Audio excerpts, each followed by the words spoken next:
God's name was found in archaeology, but how it was pronounced? Let's watch this video.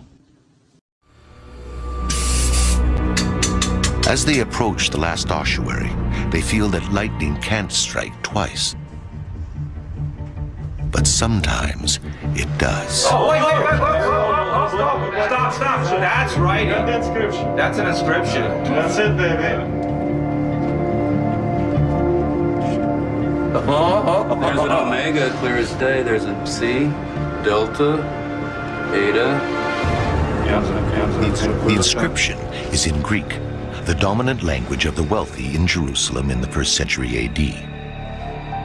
But what does it say? Yahweh is God's name, Yahweh in Greek. In English, it's pronounced Jehovah. So, that would be a verb. God is doing something. This and this I can't get. The team contacts Professor James Charlesworth to help decipher the Greek inscription. You were supposed to arrive yesterday, but you have a bit of a cold? Yesterday would be no good. We didn't need a Greek reader yesterday, but we do today. Okay, you're not going to believe. Come. Are you teasing me? What? Yeah, come. What have we got? And in the middle area, between the two rosettes, you've got this Greek inscription. All right, I can read Yahweh. We have this in the Jewish magical papyri as a way of referring to Yahweh or God. So here you have it in Greek, in uncials, that means all caps, Yahweh. And above, I'm suggesting it might be Dios, God or Zeus is now Yahweh. There you go. Upso, that would be related to the Greek word upsotheo, to raise up. What? Yep, that's it. Upsilon, C, and Omega, and that is uncio for upsao, which in the Gospel of John is used for the resurrection of Jesus. Upsao, he is lifted up. I am lifted up, says Jesus. I am lifted up. I am raised up. Upsao, and the rest I'm not sure I can read. A Lamath, Pei. Maybe an olive. It could be an olive. Apo, upsao, apo tuthanu, I would guess, from the dead. The first two lines are clear. The first word is Dios, which can be read as Lord or God. The second word, Jehovah, the name of God in the Hebrew Bible. And then a word, upso, which can mean has raised, will raise, or is raising. And finally, three letters that are not clear. They could be referencing, as Professor Charlesworth sight-read, the realm of death. But the last three letters may actually be A, G, B. The last word then could be Agba, the Hebrew equivalent of upso. In this case, the inscription is translinear. Greek, Hebrew, Greek, Hebrew. The tomb predates the Great War with Rome between 66 to 73 AD. It was found in modern times by Professor James Tabor and his team during excavations. They said it was pronounced Yahweh or Jehovah, but how does the inscription really pronounce and what does it really say? What are you looking at are 4 lines of Greek text left by a family member of the deceased occupant of the ossuary tomb. Yes, I know it's Greek, but Greek was one of the languages that ancient Israelites spoke back then, just like we are speaking English today. So try not to let this distract you from the fact that the inscription was not made by a heathen. The Talmud tombs were owned by ancient Israelites. Here are the 4 lines translated into the Latin script. The first line says Dios, it's a vocative. The second word is a deity name. It says Yah in a vertical stroke and O.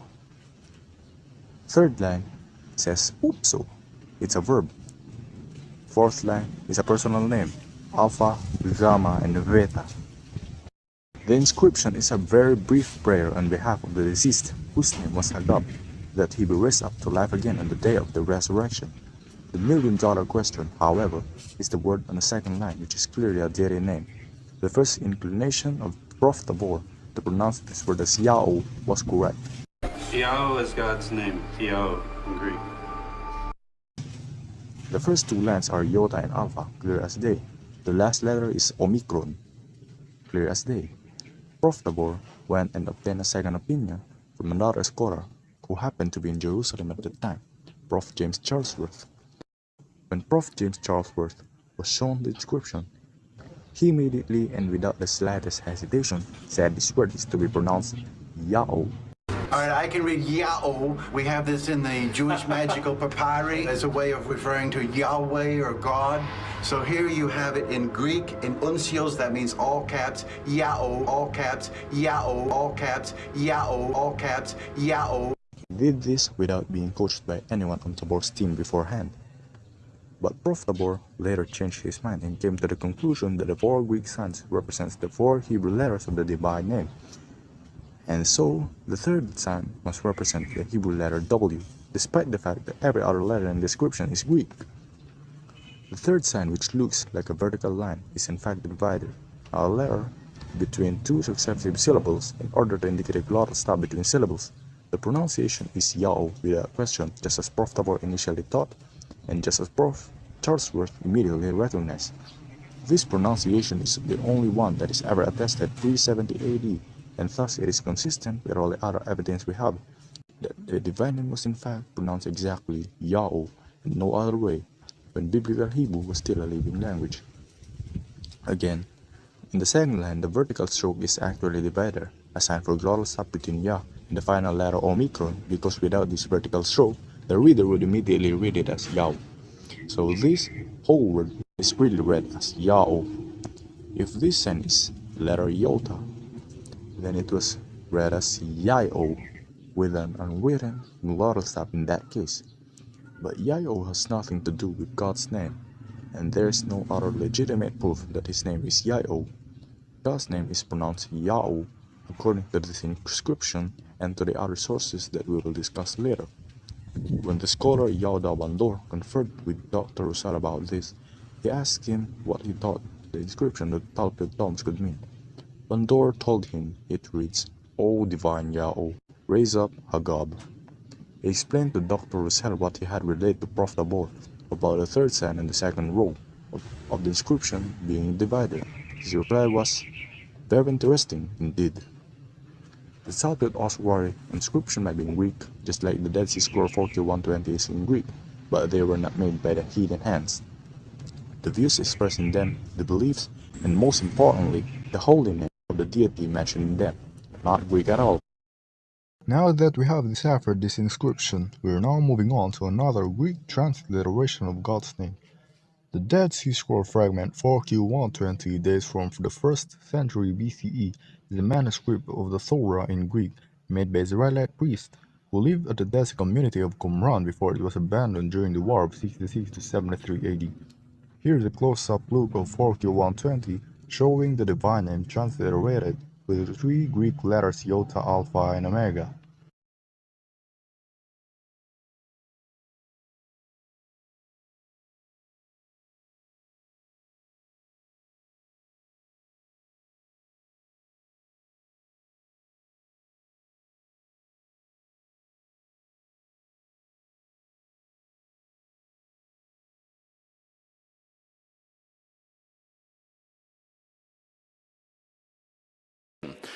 So what we see here is, it's said, if I get an edition of the Septuagint today, every occurrence, or most of the occurrences in the Old Testament of the Tetragrammaton, YHWH, God's special name, are going to be rendered by the Greek word kurios, meaning Lord.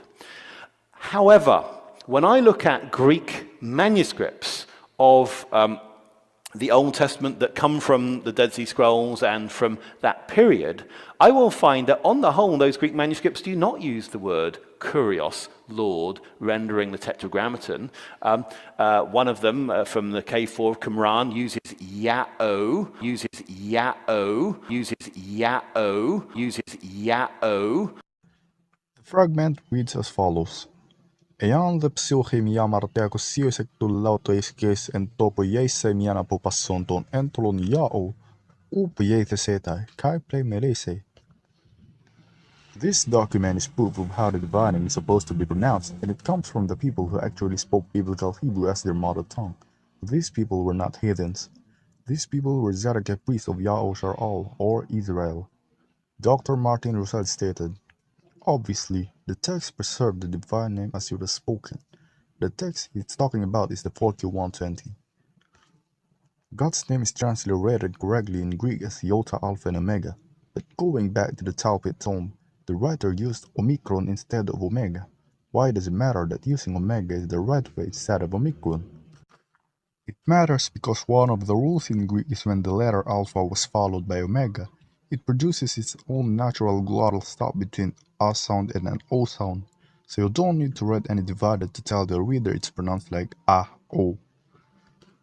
Now if you use Omicron, it simply becomes a diphthong making it sound ow, and if you read Iota, Alpha, Omicron, read it as Yao, just like the basketball celebrity Yao Ming.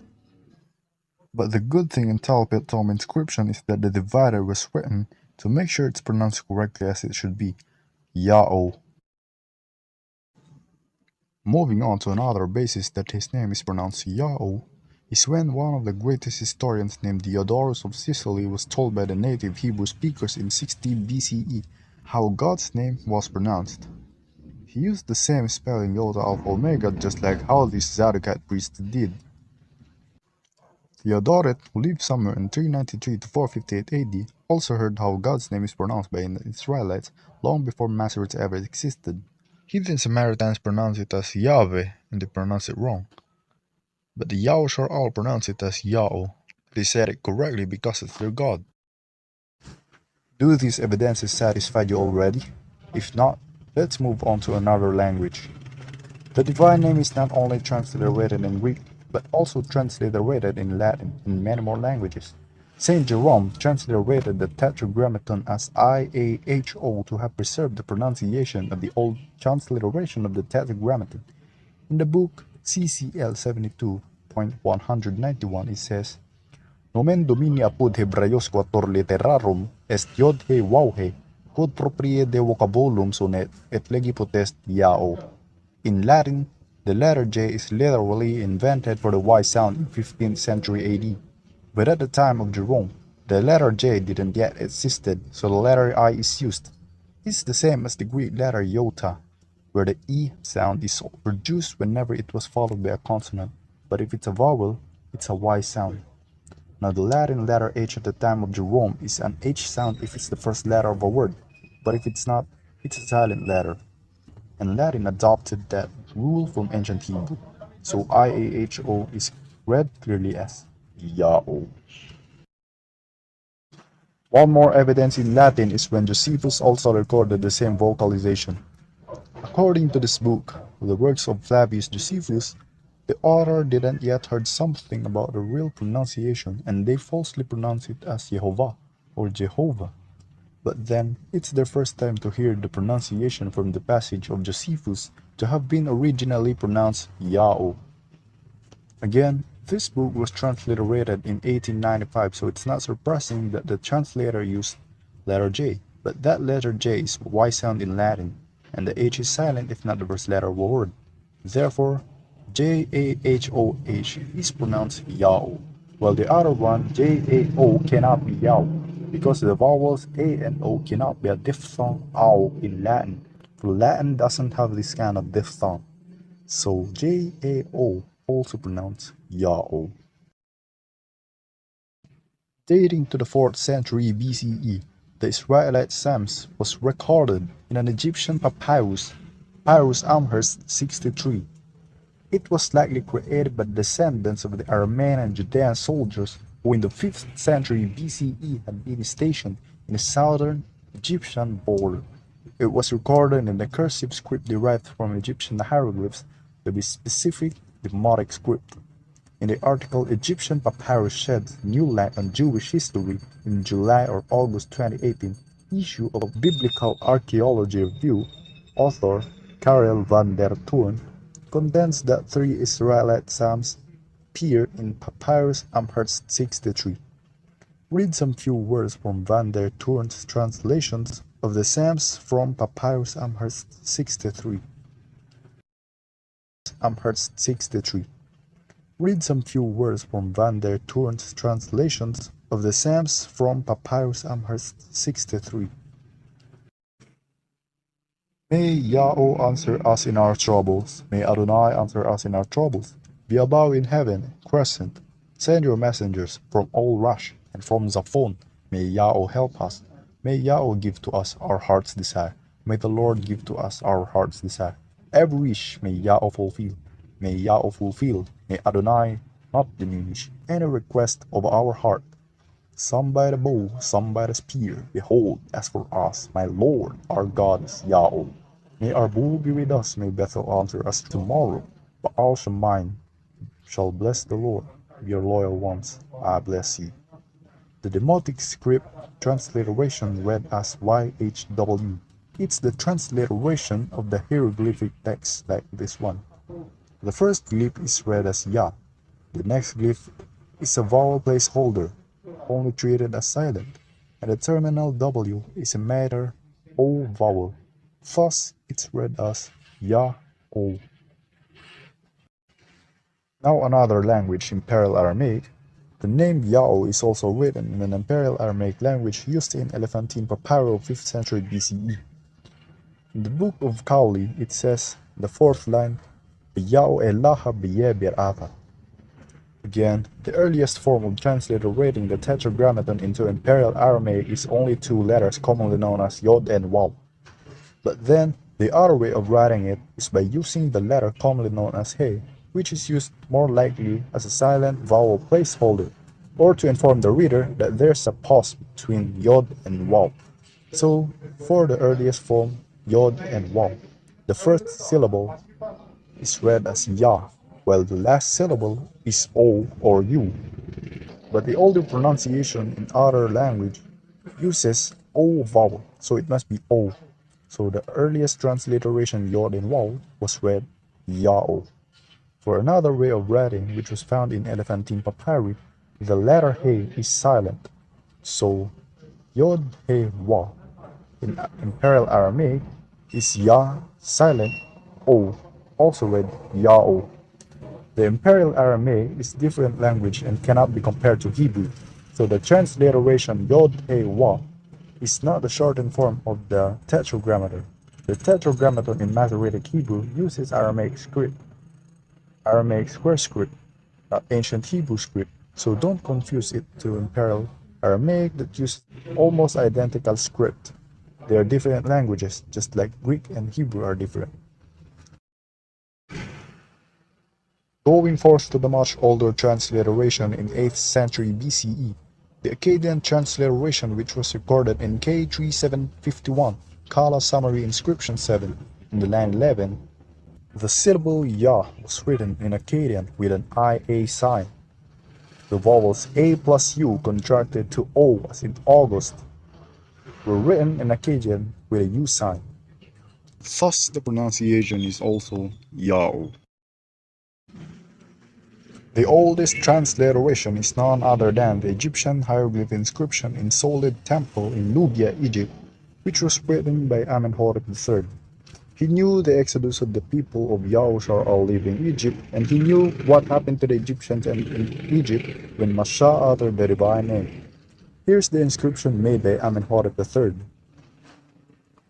The inscription of these Medoneller or Egyptian hieroglyphs read as N16 depicted as horizontal strip of land. M8 depicted as pool with lotus flowers. M23 sedge plant glyph. G43 quail chick glyph. M14 double weed glyph. O4 shelter glyph. V4 lasso glyph. G1 falcon glyph. This glyph in the inscription was thought to be G43. But the recent update by the Egyptologist named Titus Kennedy just proved it's G1. The first glyph is a biliteral sign Ta, which means land. The second glyph is a biliteral sign Sha. The third and fourth glyph forms a group. This group was read as Su. So the second glyph Sha and the group Su read as Shasu. There's no such people ever called Shasu. It's just a word for nomads. And nomads means people without permanent habitation. These nomads are the children of Yahushua. For the next word, The first group M14 and O4 was read as Yah, Yah, and the last group V4 and G1 was read as O when placed at the end of Egyptian group writing, but it's a W if placed at the beginning of an Egyptian group writing and a W or O if placed in the middle. Since this group was placed at the end, it can only be an O vowel. So this whole word read as Yao. This Meronata inscription read as Ta Shasu Yao, land of the nomads of Yao.